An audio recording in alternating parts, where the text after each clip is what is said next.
Great. Well, thanks very much. Thanks for the invitation to come here. I'm going to be giving you a little bit of perspective from the more perturbative side of QCD. And so hopefully some of the things that I'll say will have resonance with the non-perturbative stuff that you've mostly been talking about at this workshop this week. Let me take this opportunity first to just advertise that in the Boston area, there's a new artificial intelligence institute taking shape, the Institute for Artificial Intelligence and Fundamental Interactions. And this is a group we're trying to simultaneously advance physics knowledge from the smallest building blocks of nature to the largest structures in the universe, but also galvanize AI research innovation. And so hopefully you'll be hearing from a number of IFI folks in the years ahead.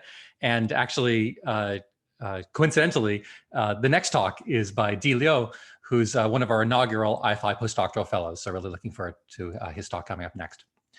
So one of the things that we're trying to do within IFI is answer the following provocative question about whether we can teach a machine to think like a physicist, or even more provocatively, by this Dennis Overby piece in the New York Times last year, could we have a computer devise a theory of everything? And you know, I came to machine learning as a skeptic. And let's say 4 or 5 years ago, I would have answered definitively no to both of these questions. But I've changed my mind, and part of what this talk is about is explaining my thinking in terms of changing my mind. And what I've now come to the conclusion is that it's possible to fuse together the deep learning revolution with what I, as a theoretical physicist, might call deep thinking.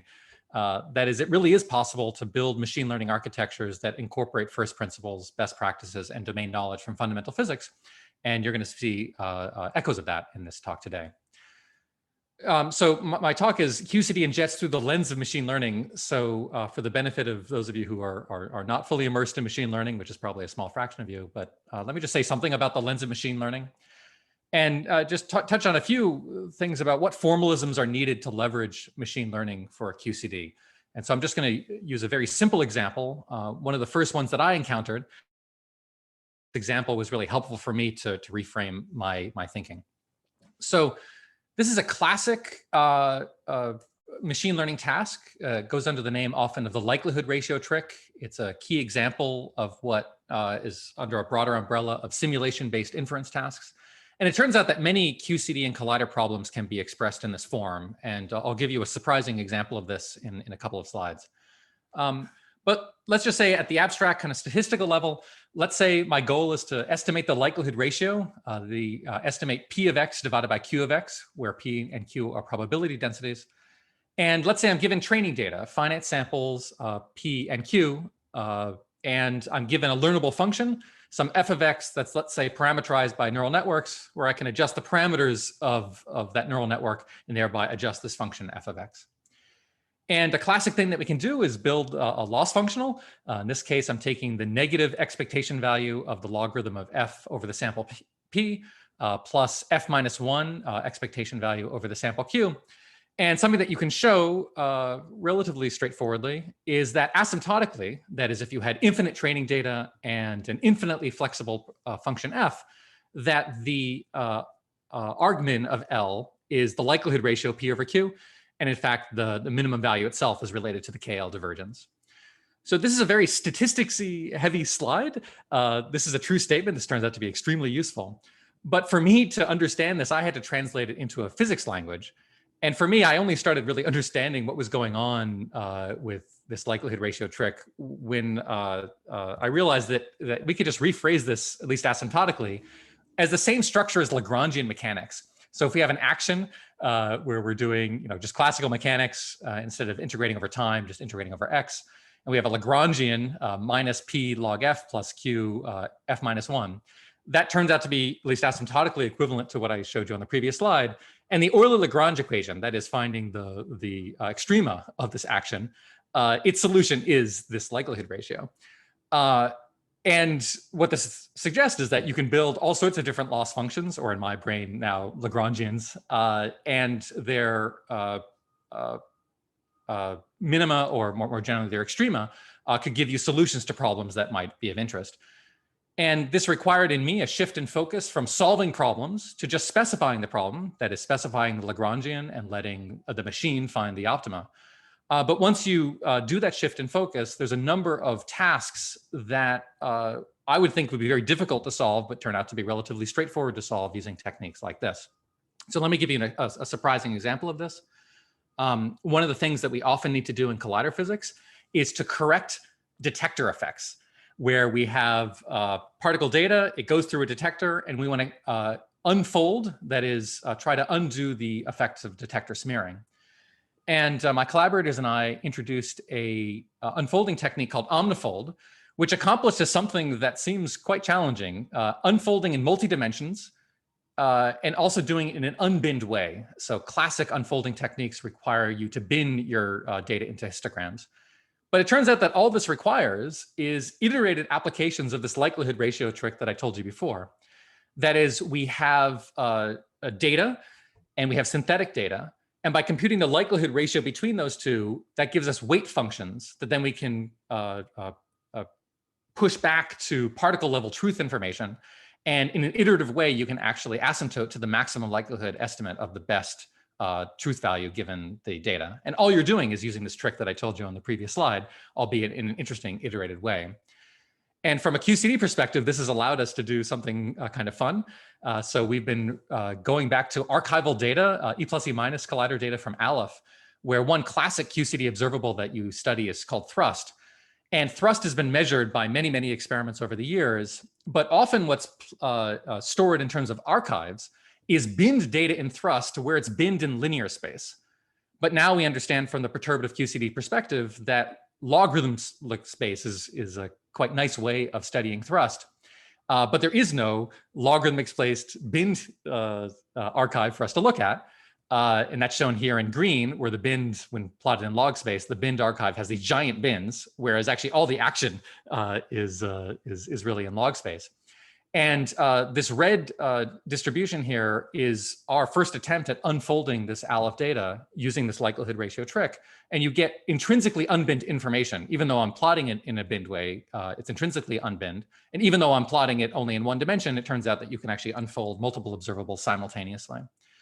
And so you can ask, geez, why is this possible? Why are we able to do something that otherwise would seem to be very challenging?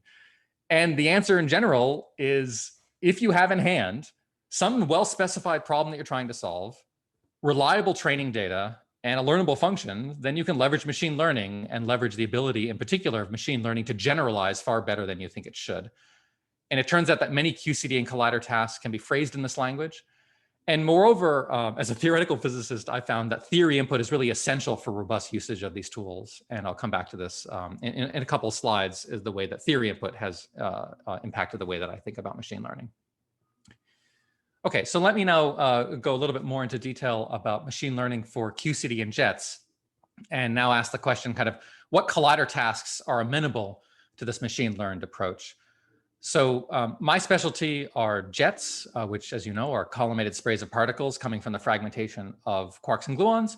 And there's a variety of jet-related tasks that can be specified in this optimization language. And so in the interest of time, I'm not going to give you an absolutely comprehensive bibliography, but just give you a couple of examples of tasks that can be phrased in an optimization language. And again, these slides are far from exhaustive, just giving you a couple of examples. So one thing is that jet algorithms, that is finding clusters of particles that are close together, a classic task that we do in collider physics, that has a specification in terms of an unsupervised machine learning task. And there are certain jet algorithms that can be really written explicitly as finding the minimum of some type of loss. Jet classification, trying to tell whether a jet is a quark or a gluon or a boosted top quark, boosted W boson, boosted Higgs boson, an exotic object. That's a classic jet classification problem where the likelihood ratio trick actually allows you to find the optimal classifier by the Neyman-Pearson lemma. Sometimes we want to estimate parameters. Of course, that's a generic task that we often want to do. But for example, this example is from trying to estimate the mass of the top quark using, I think this one is using hadronic final states. Trying to quantify uncertainties. So if you have jets, it passes through a detector, and you would like to know what is the best possible estimate of the transverse momentum of that jet given the observed quantities. You'd like to put error bars on that. That can be specified as an optimization task. Modeling of parton showers, one of our best generative models for describing the formation of jets, are parton showers that iteratively generate splittings of quarks and gluons. And modeling of the parton showers, as well as tuning of parton shower parameters, can be thought of as a well-defined optimization task. And I can say more about that if people are interested.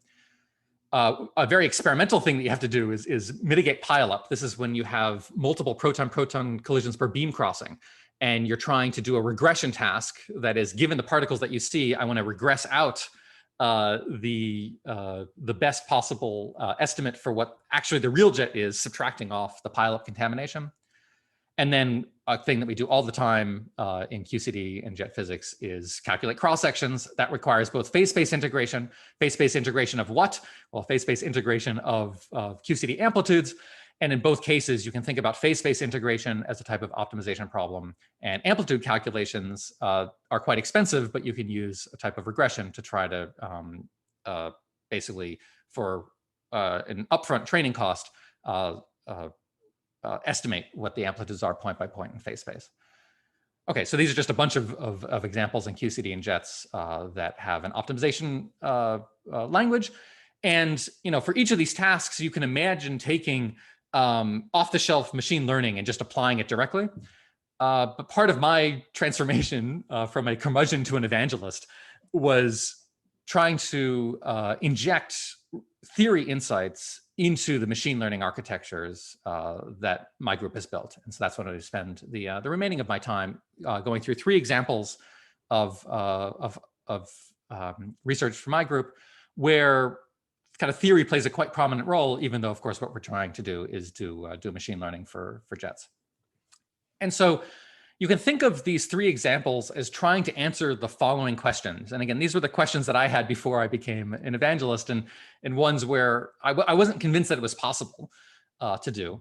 So the first question is, can I encode theoretical structures directly into my machine learning architectures? I was seeing a lot of use of, let's say, natural language processing tools or image processing tools to study QCD and jets, but it wasn't clear that those were really the right framework for thinking about jets. What if I have a different theoretical structure? Is it possible to encode that directly into my machine learning architecture? So that's going to be the first example. The second example is trying to answer the question, can my machine learning strategy be defined on physical quantities? It's all well and good to use simulations or simulated data in order to do machine learning. But what if my simulation isn't accurate, or what if I have concerns about some of the latent information in my simulation, whether that actually has any physical meaning? Can I actually essentially train directly on real data, or more generally, if there's hidden quantities that I'm unsure about their meaning, can I give them an implicit meaning via machine learning? And then depending on time, this question about leveraging unsupervised machine learning. The likelihood ratio trick that I showed you before is a supervised machine learning task where I already have labeled data. What we'd love to be able to do is just hand the machine a bucket of data and have it do the interpretation of what's going on. We do unsupervised machine learning for things like jet finding, but more generally, are there ways of taking advantage of advances in unsupervised machine learning for QCD and jet physics? So I'll go through these examples in turn. Okay, first, can we encode our theoretical structures directly? And the starting point for this is realizing that the way that you represent your information to the machine learning algorithm imposes an implicit theoretical prior about the way you think your data structure is organized. So if I give the machine information in the form of some kind of pixelized image, then what I'm saying is that calorimetric information, that's the way that I want to represent my jet information. If instead I have a more parton shower picture where I have quark and gluon splittings, I might want to represent my data in terms of hierarchical trees. Or if I think that actually what's going on is that it's pairwise interactions of particles that I want to capture, then I would represent my data in terms of a graph. And again, this imposes an implicit theoretical prior. Why is that? Well, with infinite training data, of course, everything asymptotes to some kind of optimum. But if you have finite training data and you're trying to figure out how to fill in the gaps in some sense, the way that you represent your data tells you in some sense in what space you want to do that interpolation. And this in turn affects the choice of network architecture. And just as an example, recently, there's a nice way of representing QCD and jet information via something that's called a Lund plane. And that's been used for theoretical calculations in QCD for a number of decades. And you can merge that with a network architecture built off of graphs and build graphs in this Lund plane space. That turns out to be a powerful way of processing jet information. So for the story that I want to tell you here, the representation that we're going to use is what I'll call an energy flow representation. And this is a representation that, in terms of its kind of implicit prior, is one that emphasizes the principle of infrared and collinear safety in QCD.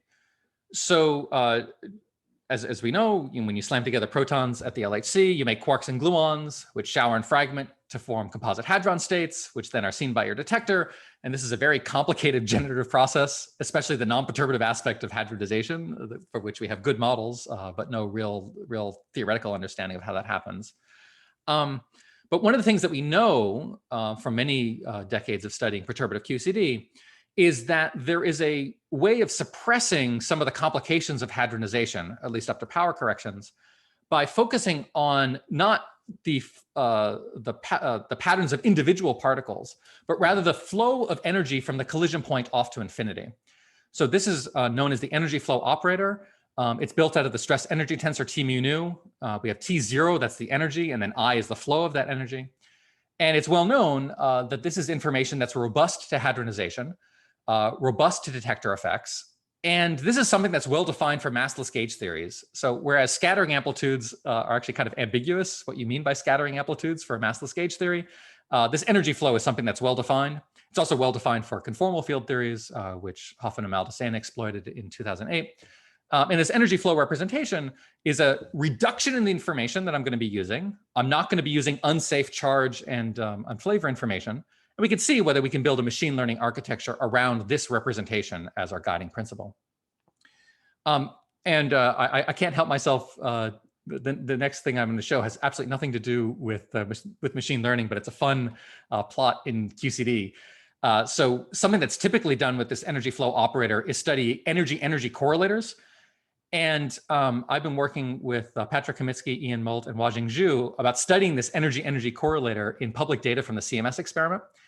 And this energy-energy correlator has been studied for many years. It's one of the classic measurements that you would do at an E plus E minus collider. But no one thought to actually plot this thing on a log-log plot. People have been plotting it on linear plots and didn't notice something very cool, which is that when you plot this energy-energy correlator on a log-log plot, you get this phase transition behavior where you get a scaling change from small angles where you have one scaling law to large angles where you have another scaling law. And we can interpret this as actually the transition between the perturbative regime of QCD and the non-perturbative regime of QCD. In particular, this low energy or low angle regime is where QCD just behaves like a bag of hadrons, basically a hadron gas. And this partonic phase is the kind of quasi-conformal regime of QCD. And so it's super cool to see this just in an energy-energy correlator plot. Again, nothing to do with machine learning, but just emphasizing that this energy flow representation really is tied to the foundations of QCD. Okay, so putting back on my machine learning hat, what does this energy flow representation have to do in terms of machine learning architectures? Well, what it means is that the data structure is what a machine learning person would call a weighted point cloud. So a point cloud is just generic points in space. And here we're talking about a weighted point cloud where our points in space are just directions that the particles are going. And the weights are the energy weights. And this turns out to be how you represent energy flow information. So instead of focusing on the trajectories of each of these individual particles coming from the collision point, it's like I'm making an idealized infinite resolution calorimeter, and that's really what the energy flow representation is. Equivalently, we can think about this as studying a density of energies on the detector cylinder. So if I just cut out a square slice of this detector, my primitive, if you want to think about it that way, the primitive data structure that I'm working with is an energy density. That is, I have spikes of a given energy that's represented by the size of the particle, size of the dot here rather, and the direction of the particle is where the center of this dot is. We basically just have a bunch of delta function spikes peaked at the energy of the particles. And if I want to study all possible infrared and collinear safe information, what it means is I want to study all possible ways to process energy densities. And this will be relevant to the last part of my talk in a moment. But what does this mean in terms of a machine learning architecture? Well, what it means is that we can build a machine learning architecture that is designed for processing weighted point clouds. And weighted point clouds have symmetries. And we can impose those symmetries directly in the network. And remarkably, those symmetries are imposed in a network architecture that can be written very compactly here. I should say there's other symmetries that people have tried to impose. For example, trying to impose Lorentz symmetries. And Lorentz symmetries turn out to require much more complicated machine learning architectures. But for the special case of weighted point clouds, it turns out that you can write a relatively simple formula. And where are the symmetries in this problem? Well, the symmetries are just in these symbols here. So we know from quantum mechanics that identical particles are indistinguishable. So therefore, if I'm given a collection of particles, there's no natural ordering to them. And this is in contrast to natural language processing. So with natural language processing, of course, the order of words matters in a sentence, but the order of particles does not matter for this case. So I should make the same inference regardless of the order in which particles are presented to the network. And that can be accomplished here by having a summation or what a machine learning person would call sum pooling in my architecture. And then it turns out, and this is maybe not such an obvious thing to prove, but it turns out that all you need to do to achieve infrared and collinear safety is to weight your particles by their energy. And then where's the machine learning in this? Where are the neural networks? Well, the neural networks are buried in this function f and phi. So there's phi has a subscript a. This is a learnable function of the particle directions.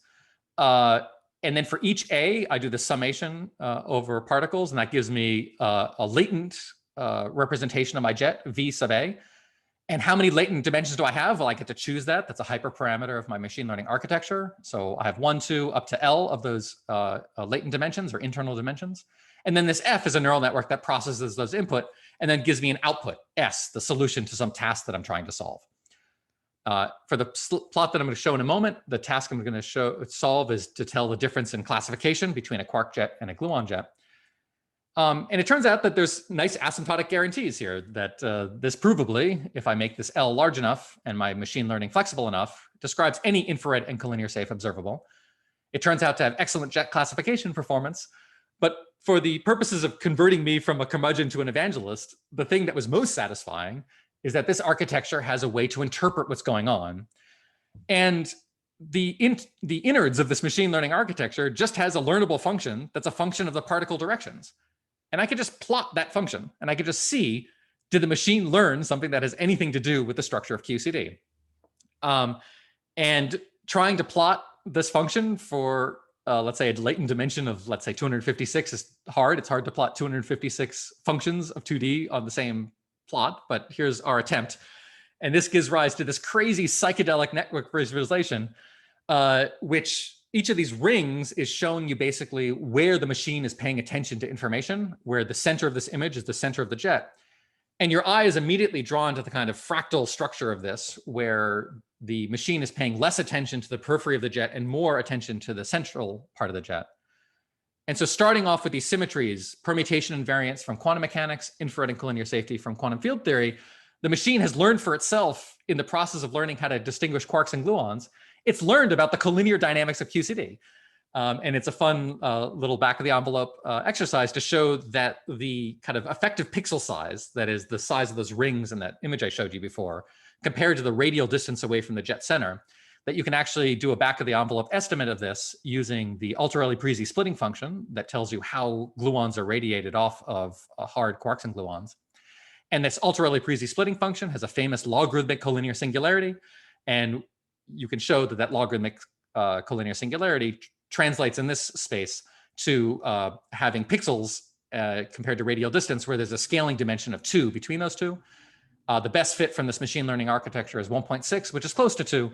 And the deviations come from running coupling effects as well as non-perturbative physics. So this is, again, an example of putting in principles, having it train, and then the output is something that we can interpret as physicists and say, oh, well, the machine has actually learned a principle that maybe I should have baked into my architecture to begin with. And you can imagine repeating this cycle over and over again.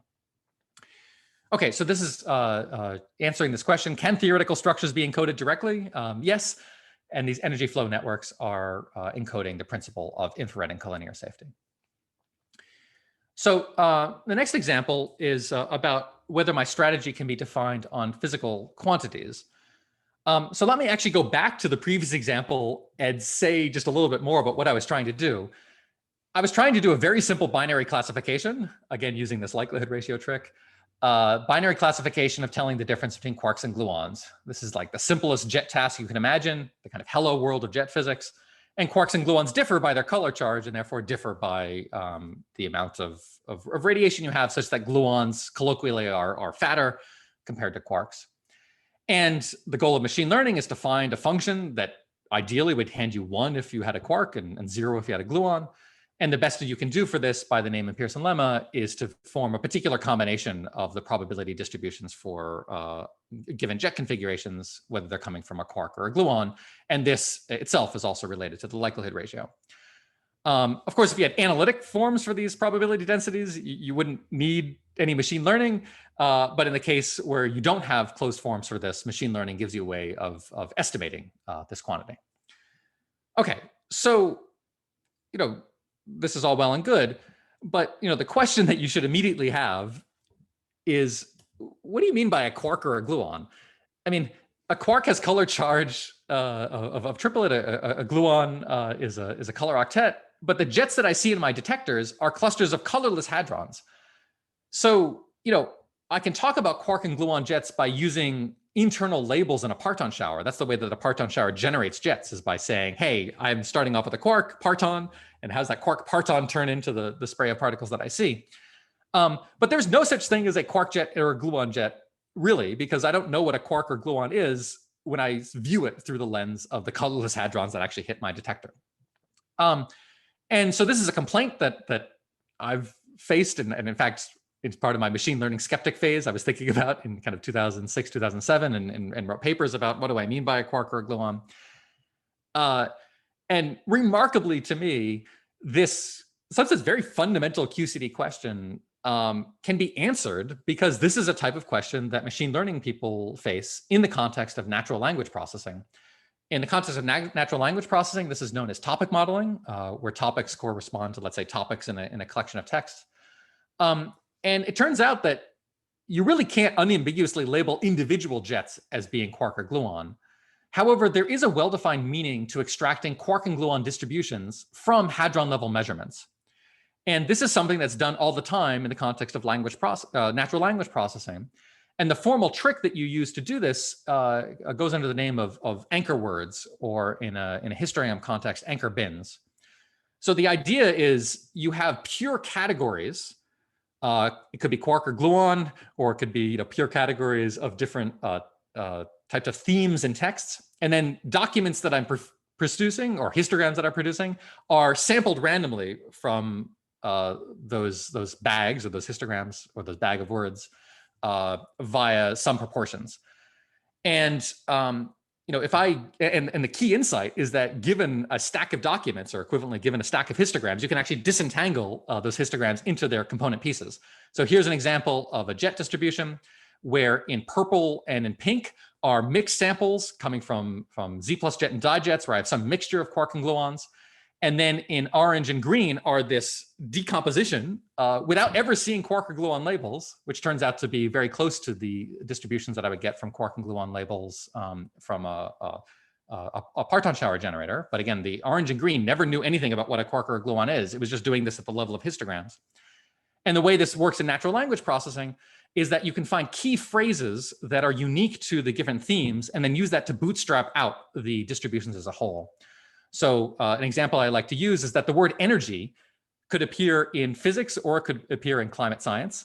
Energy conservation could appear in physics, or it could appear in climate science. But Noether's theorem is something that is pretty much a hint that this is really a physics document. And Kyoto Protocol is a hint that this is probably a climate science document. And by identifying those extreme regions of phase space where you can unambiguously label things as coming from one category or another, you can bootstrap the full distribution. And there's some interesting theory that you can do to show that indeed there are these pure regions of quark and gluon that are very rare in phase space, but enough to reproduce this separation.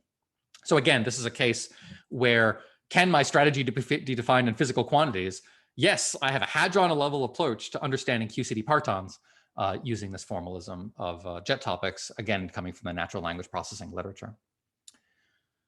Okay, so I'm looking at the time. I think my time is up. So let me just very quickly say something about unsupervised machine learning and not go into any detail on this. But there's an unsupervised machine learning technique that's called solving optimal transport problems. And it turns out that there's a way of transporting between energy flows. So if I'm given two energy flows, let's say this red energy flow and this blue energy flow, distorting one energy flow into the other one in such a way that I can get a notion of distance between energy flows. And this distance is a metric distance that satisfies the triangle inequality, which allows me to do geometric data processing. And there's interesting data processing techniques, geometric data processing techniques that have a kind of a cool QCD interpretation. Again, I'm just flying through these slides, but just to show you one plot. So it turns out that there's a way of defining, just from pairwise distances, the dimensionality of your space. It would be like if we take all the airports on planet Earth and calculate their pairwise distances, and you're given that list of pairwise distances, could you figure out that the surface of the Earth is two-dimensional? And in fact, has an interesting topology. And the answer is yes, there are geometric data processing techniques that can do that. We can apply those geometric data processing techniques to QCD jets, and it has this really cool interpretation where you have a scale-dependent notion of dimensionality. So if you're kind of zooming out at high energies, you have a dimensionality of jets that's basically zero. Why? Because at that scale, you just have a single quark or gluon, and that has zero-dimensional phase space if I point all the quarks and gluons going in the same direction. And then as I go down in scale, you actually kind of see the RG evolution of the dimensionality of jets showing up in this, this plot, where the dimensionality has an interesting scaling with color factors and interesting logarithmic scaling, which I'm happy to say more about in Q&A. So again, just flying through this, but this is another example of an unsupervised machine, or a machine learning strategy, in this case, optimal transport, an unsupervised strategy connecting to fundamental physics principles in an interesting way. Okay, so just kind of putting this all together, here are the three examples that I said. This last one, much too fast. But I felt like theory insights have been really essential for developing these tools. And using machine learning has not meant that I've had to take off my theory hat. In fact, it's meant I've gone the other direction and really thinking very carefully about, let's say from a data science perspective, how can I encode my physical desires into a machine learning approach? And then finally, to re-advertise this Artificial Intelligence Institute, this intersection of AI and fundamental interactions, where if you have deep physics principles, but also deep enriched data sets, this is an opportunity to develop machine learning techniques that incorporates these first principles, best practices, and domain knowledge from fundamental physics. So with that, looking forward to your questions. Thanks very much. Thanks, Jesse, for a hugely interesting talk and beautiful slides. So if you have questions, then please raise your hands. So I have to start it off, perhaps, I have a very naive question. I mean, many years ago, already in the 1980s, early 90s, I mean, people were using these neural networks for jet identification. Has this, I mean, with all the development going on in machine learning, has this been revolutionized, or were they pretty close to what is still being applied? Yeah, excellent. So I don't have the slide in my backups of the kind of history of this. And indeed, some of the first uses of neural networks in particle physics were for doing classification. And quark-gluon discrimination is a task that's as old as QCD itself. And at the time when neural networks were being developed for this, customized observables did better than machine learning architectures. Okay. And indeed, part of my being a skeptic was knowing that literature, and I spent a lot of time trying to come up with my own kind of physics-inspired observables that would,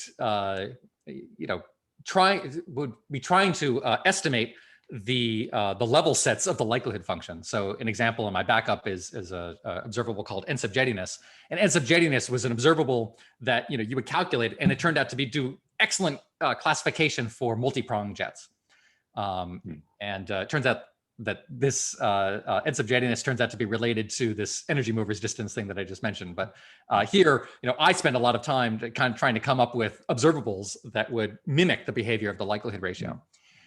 And yeah, sorry, yeah, please go on. Yeah. And so the advance has been that when you are able to make your networks wider and deeper, that by itself, it makes it that you can get closer to the likelihood ratio. But then also, as you start having architectures that have more principles baked into it, that is, it's not just generic feed-forward neural networks with densely connected, that is, you're putting in some kind of implicit prior there, you get better generalizability.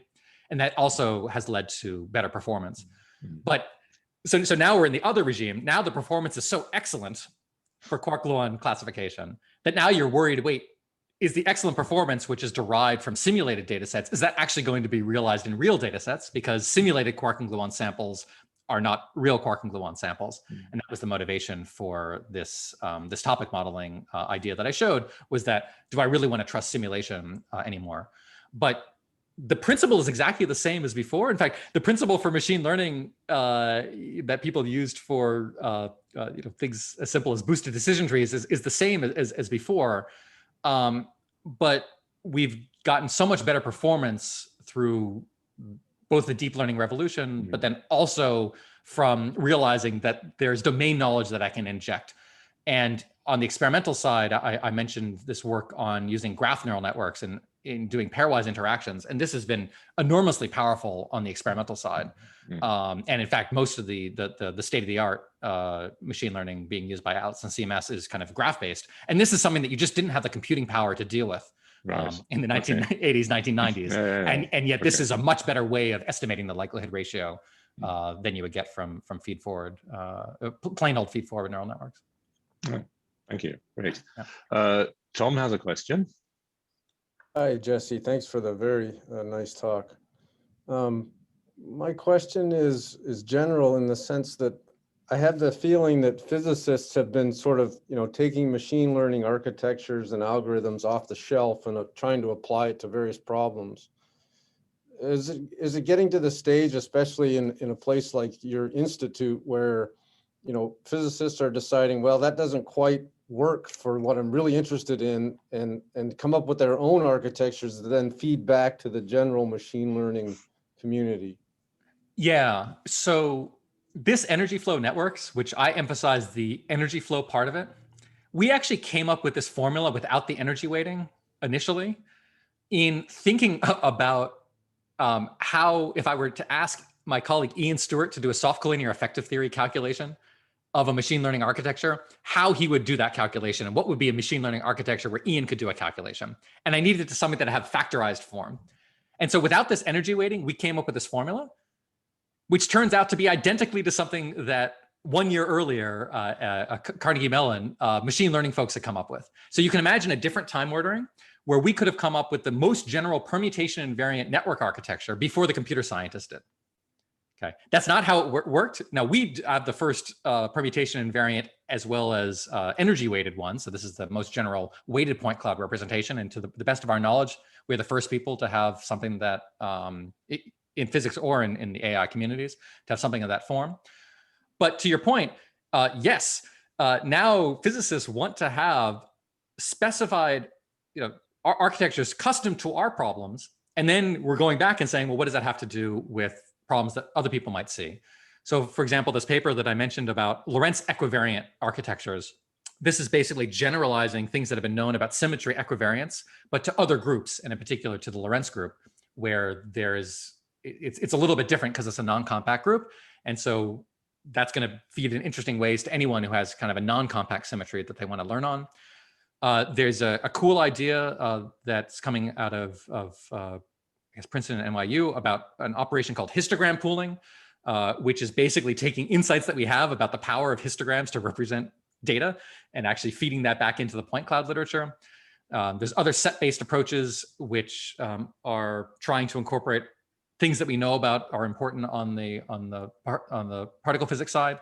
So I do think that it's going to be synergistic in that sense. And in certain cases, there's probably going to be a race to the architecture where, because these are general data science problems, they could be accessed by the AI community, but because they're relevant for the physics that we're trying to do, would also be, accessible by the physics side. So it'll be interesting to see that intersection. And again, part of our institute is trying to bring people together who want to discuss things like that. And I can tell you examples about what I'm doing with my colleagues, where it really is helpful to talk to AI folks, and you can actually see like alternate histories for how particle physics could have developed if we connected with those communities earlier on. Okay, thank you. We have to, one last question from Srijit. Yeah. Oh, sorry. Yeah, Srijit. I'm just curious, what software techniques and how much computation goes into this? How do you actually do it? Oh, so do I have a slide on this? So the way you do it, if you go to pip install energy flow, yeah, then you can get my students Patrick Kaminsky and Eric Metodia, their code, which does this on top of the kind of Keras TensorFlow framework. And it's no more complicated than using any other architecture. In fact, in their code, that you can simultaneously run a densely connected network, a convolutional network, or these energy flow networks, just by changing a couple of flags. So the website is energyflow.network, and you can download it and run it right now. And you have to run it on large machines? Well, you can run it on your laptop. No, I'm just curious what computational load is. Is this something you want to go Right, so it's a question of what type of accuracy you want to obtain. So, roughly speaking, for like the plot that I showed, or I didn't show this one, but this plot, which is a coordinate transformation of that that psychedelic thing that I showed before, I think this was roughly like do I remember how many days it was? But hours or days on a reasonably good GPU system. I think we did this on the Microsoft Azure platform, but it's not excessive, but it's something where it's probably beyond your laptop. But the stuff for particle physics is so much easier than in Lattice QCD. This can be done on a single, let's say 4 GPU box. Okay, we have to watch the time a little bit. Quick question from Srijit. Yeah. Hi Jesse, thanks for the nice talk. I had a question. You mentioned about in unsupervised learning that you are reducing the dimensions of the system, right? In a sense, you're trying to find out the latent dimension that's there in your data set. Good. So for the unsupervised, this is not, what I showed was actually not dimensionality reduction. And I can tell you about dimensionality reduction, but this was actually a case of determining the dimensionality from optimal transport problem. So basically the idea is I compute this optimal transport between all pairs of energy flows or all pairs of jets. And then from that, I have a geometric object that then I can study. It's really interesting to think about it in the context of dimensionality reduction. And I don't have a plot of that in my backups here. And we have done dimensionality reduction strategies using that. And that also has a fun connection to QCD. So maybe in the longer discussion afterwards, I can try to bring up that plot to show you what that looks like. Okay, thanks.